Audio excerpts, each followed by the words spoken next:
know 50 is the new 30?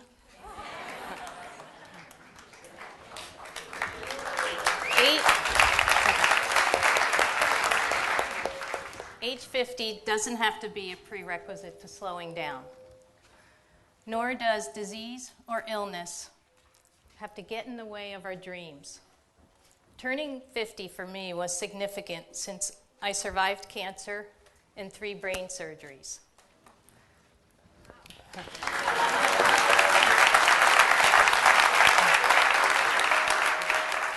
Our greatest obstacles are those that originate within, and fear is the biggest of those obstacles.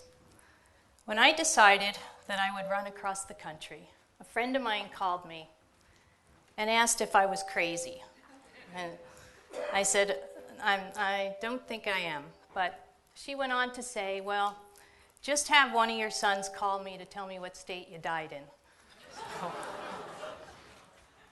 I parlayed 2 big passions of mine into one bold statement. I decided to write a book, Nurses in Shape, a book to help nurses reach higher levels of emotional, mental, and physical well-being so they may better serve their patient. And I ran with this book, literally. My goal was to run from California to Florida and stop at every hospital along the way to promote the message in the book. So in October of 2009, at the age of 49, I trained like a 29-year-old. When I wasn't training, I was writing, editing, and still working 40 hours a week. So I was setting out to do something only 4 people had ever done.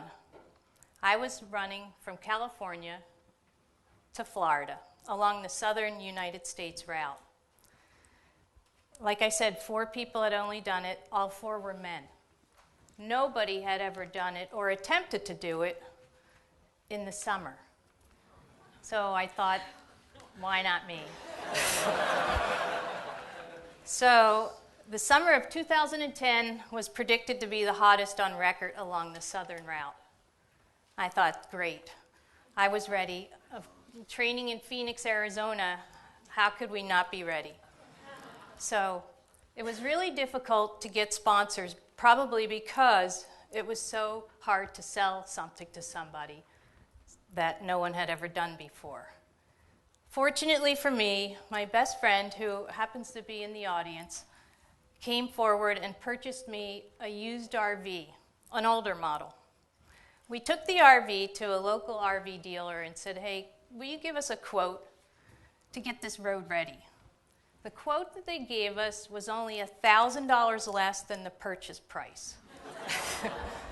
My friend looked them straight in the eye and said, no thanks, we have duct tape. So, that friend was my first driver. So we left Phoenix on the way to California to start the run. As we crossed from Arizona over the state line into California, we were stopped by the Border Patrol.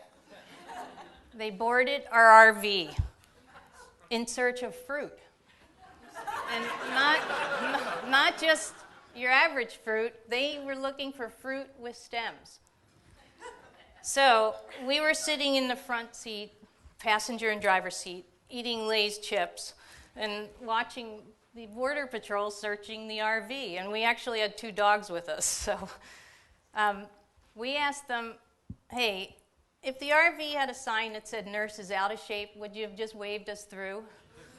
So they really didn't think that was very funny. So on May 1st, 2010, on the beach at Ocean Beach, California, I started my run. That first day, a friend of mine showed up to run the first 25 miles with me. For the next 1,600 miles, I was solo until Beaumont, Texas, where fortunately friends jumped in and ran with me. Every day before I ran, I would just smear white zinc oxide on my face. And I wore gloves for hand swelling and a hat that covered my ears, my neck, my head. I looked like the Joker on Batman who was running to go do some gardening. I got some really crazy looks. So what we would do every day, the driver would drop me off and go ahead 25 miles or so to the next RV park. Set up. If I was lucky, they would cook and wait for me. And that plan would have been an awesome plan had it not been for the RV breaking down in most cities we went through. And the fact that we found out in New Mexico and West Texas, RV parks are a lot further apart than 25 miles. So when the RV would break down, after I finished running 25 miles, I would have to hitch a ride back to the RV. So one time I had to share the passenger seat with a Rottweiler that weighed more than me. Another time I had to hold people's laundry baskets. One time in Texas, I had to sit in the back of a horse trailer with horses. So one day in New Mexico, the driver number 3 dropped me off. I said, I'll meet you at the next RV park. 60 miles and 13 hours later, I crawled into this park, only to find that my driver was hosting a weenie roast for all the RVers in the park. One day I was trying to get to the Mississippi state line. That was 50 miles away. And as I was running around 3 p.m., I was practically run over on the shoulder of the road.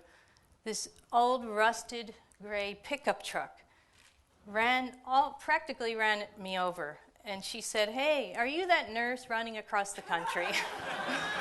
Like, yeah. She said, "I passed you early this morning. I was so hoping I would see you. I just want to support you and help you. I think it's awesome what you're doing. So I brought you something." So she handed me large fry, large Coke, and chicken, wait, the best, chicken nuggets. I didn't have the heart to tell her, "Oh my God, that's one not in the Nurses in Shape book." And it's not on my running diet, but after 30 miles that day, it was really good. Driver number 6 was a 75-year-old woman from New Orleans, complete with a Cajun accent. I not once understood one single word she ever said.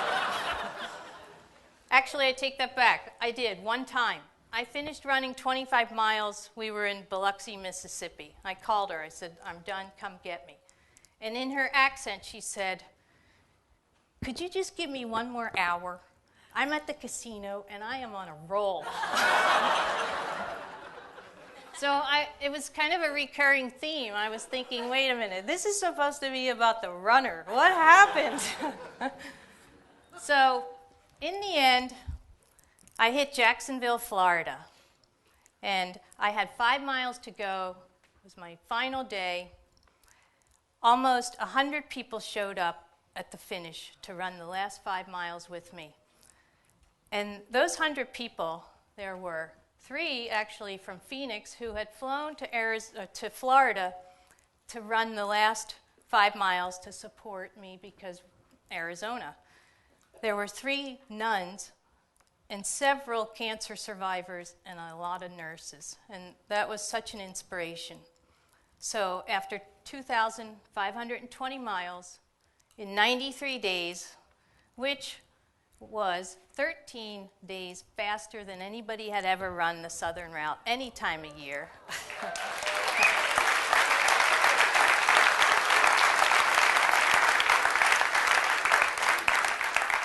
Thanks. I really discovered that, people really just want to be a part of something. People want a catalyst that'll move them into action. They just want to have hope. I set out to inspire people, and yet I was the one that was inspired. And my run was not to realize my own dreams, but to help people and inspire people to realize their dreams. And our bodies are in a constant state of recreation and regeneration, which means you're literally a different person than you were a year ago. And we really kind of have some control over that, how we reinvent ourselves. And those ways are what we eat, what we allow in our bodies, how we sleep, and how we are mentally and emotionally. So I took a body that had cancer 3 times, a lot of illness over a 10-year period, and turned it into a running machine. And why did I do that? Because I believed I could. My run was 1 on the run. I started as 1 and realized in the end we are all in fact 1. Thank you.